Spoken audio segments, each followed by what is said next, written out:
ચાલે છે અને એ સંદર્ભમાં બગસરા પોલીસ સ્ટેશન દ્વારા જે પણ આયોજન થયું જેમાં આટલી મોટી સંખ્યામાં બગસરા પોલીસ સ્ટેશનના બધા નાગરિકો ભેગા થયા એ બદલ આભાર.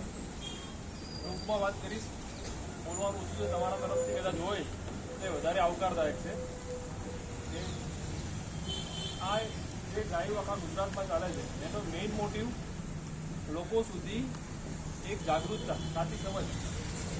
વ્યાજખોરોના ત્રાસથી ક્યાંક લોકો માનસિક પીડાય છે, ક્યાંક એ લોકોને શારીરિક કે એમના રીતથી ટોર્ચર કરવામાં આવે છે અને અંતિમ સ્વરૂપ કદાચ લોકો સુસાઇડ પણ કરે છે. તો આ પગલા સુધી ના પહોંચે એના માટે કે તમે પોલીસને ફરિયાદ કરી શકો છો. અને હવે કેવા સંજોગોમાં કરી શકાય તો એના ગુજરાત મની લેન્ડર્સ એક્ટ જે કાયદો છે એ જોગવાઈ મુજબ રજિસ્ટર્ડ વ્યક્તિ જ્યાં તો ધંધો કરી શકે. અને એની જાહેરનામું 2021 ગુજરાત સરકાર હાલના દર છે કે નોંધ બે પ્રકારની હોય, સિક્યોર્ડ અને અનસિક્યોર્ડ. એટલે કે કોઈ વસ્તુ આપીને તમે જો વ્યાજે પૈસા લો તો 12% સુધી વાર્ષિક, એટલે કે 1%. અને વસ્તુ વગર પૈસા આપે તો વાર્ષિક 14% વ્યાજ લઈ શકે. એનાથી વધારે કોઈ તમારી જોડે વ્યાજ લઈ શકે નહીં. જો એ વ્યક્તિ રજીસ્ટર્ડ હોય તો આટલા ટકે પણ અનરજીસ્ટર્ડ વ્યક્તિ તો વ્યાજનો ધંધો કરી જ ના શકે. એટલે એક મેઇન ઉદ્દેશ આ સમજ લોકો સુધી પહોંચ્યા કાયદાની. તમે આજ 50 જણા છો, પાછળ આ આપણે બીજા 5 કે 10 જણને કહો તો ધીમે ધીમે લોકો સુધી આ મેસેજ જાય. આ મીડિયાના માધ્યમથી પણ મેસેજ સ્પ્રેડ થાય ગુજરાત મની લેન્ડર્સ એક્ટ. અને કાર્યક્રમ કરે છે અને લોકોને સમજ કરે છે કે તમને આ તકલીફ હોય તો ચોક્કસ અમારી જોડે આવો. એનો આ ઉદ્દેશ સાથે આ પ્રોગ્રામ અમે લઈ બેઠા છીએ. રોજ દરેક પોલીસ સ્ટેશનમાં આખા જિલ્લામાં પ્રોગ્રામો ચાલુ છે, આખા ગુજરાતમાં ચાલુ છે. આઈજી સરે ભરૂચ, અમરેલી એટલા એસપી ઓફિસ ની પાછળ અમારા હેડક્વાર્ટરમાં બહુ મોટો પ્રોગ્રામ કર્યો. બીજી વસ્તુ આ પ્રોગ્રામમાં કે અમે બેંકોને સાથે લીધેલી, જે અહીંયા શક્ય નથી પણ જે જિલ્લા લેવલ કે બેંકોમાં નાની ધિરાણ માટેના કેટલા બધા પ્રકલ્પો વિકલ્પો છે એની પણ લોકોને સમજ આવે કે અત્યારે હવે આ જમાનામાં વ્યાજે પૈસા બેન્કિંગ સિસ્ટમ થ્રુ લેવા, ઓછા ટકે લેવા, એ ઘણી બધી સવલતો અવેલેબલ છે.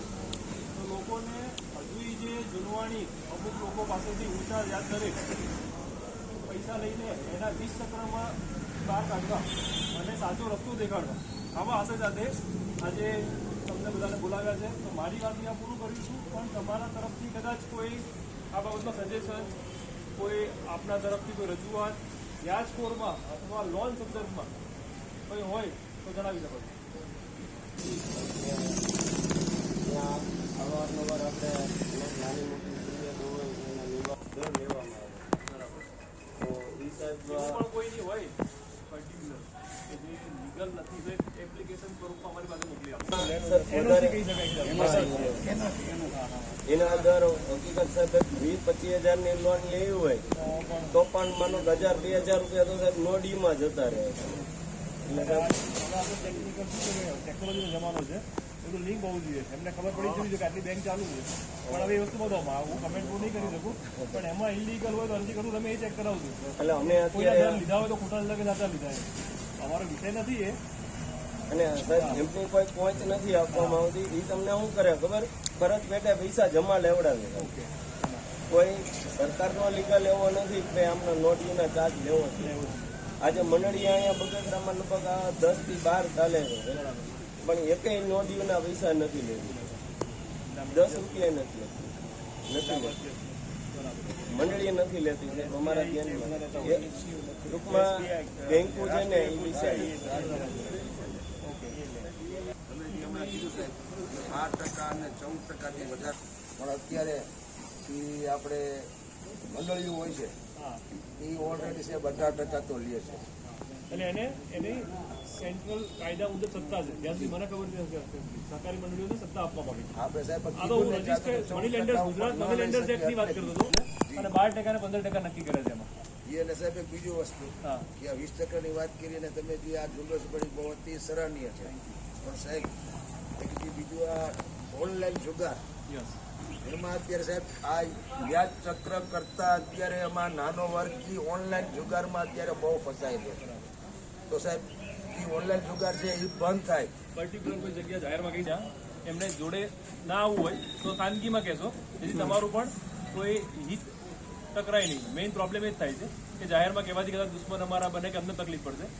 હા, ઈ એના જિંદગીભર કામ કરે ને તો ઈ પૈસા ભરી એટલા હારી ગયો હોય છે કે 2 લાખ 4 લાખ રૂપિયા કે વસ્તુ ભરી શકે એ અત્યારે એટલે એવા ફસાઈ ગયા વ્યાજ ચક્ર વ્યાજમાં કરતા આમાં વધારે ફસાઈ ગયા એટલે જુગાર તો તમે કોઈ ચેક કરજો એટલે ત્યાં ગમશે કે બે ભેગું અમારું તો કામ કરવાની મજા આવશે.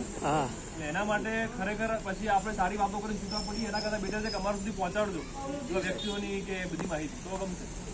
હા, કોઈ જો મળશે અંદર તો એની વિરુદ્ધ ટાઈટ એક્શન લઈશું. અને એમાં વ્યાજખોરો પણ સંકળાયેલા છે. પણ એમાં પછી કોઈ ફરિયાદી આવા બધું કામ તો નહીં. પોલીસ તો બધી સત્તા નથી કે હું ભોગ બનનાર છું તો એને કરી શકે. જાહેરવાની છે પણ પહેલા 1930 આખી જે કોલ સેન્ટર છે ઇન્ડિયા લેવલનું ડેવલપ કર્યું છે. એ પૈસા ટ્રાન્સફર થાય એને ફ્રીઝ કરવા માટેની સ્પીડી પ્રોસેસ બનાવી છે. અથવા એ ફોલ્સ કોલની વિગત આપશો તો એ આગળ બીજાને ફ્રોડ ના કરી શકે એ અટકાવવા માટેની આ ચેનલ છે. એટલે 1930 પર મીડિયા મિત્રો તો ખાસ તમને ખબર હોય છે કે 1930 પર કોલ કરો અને બધાને સર્ક્યુલેટ કરો 1930.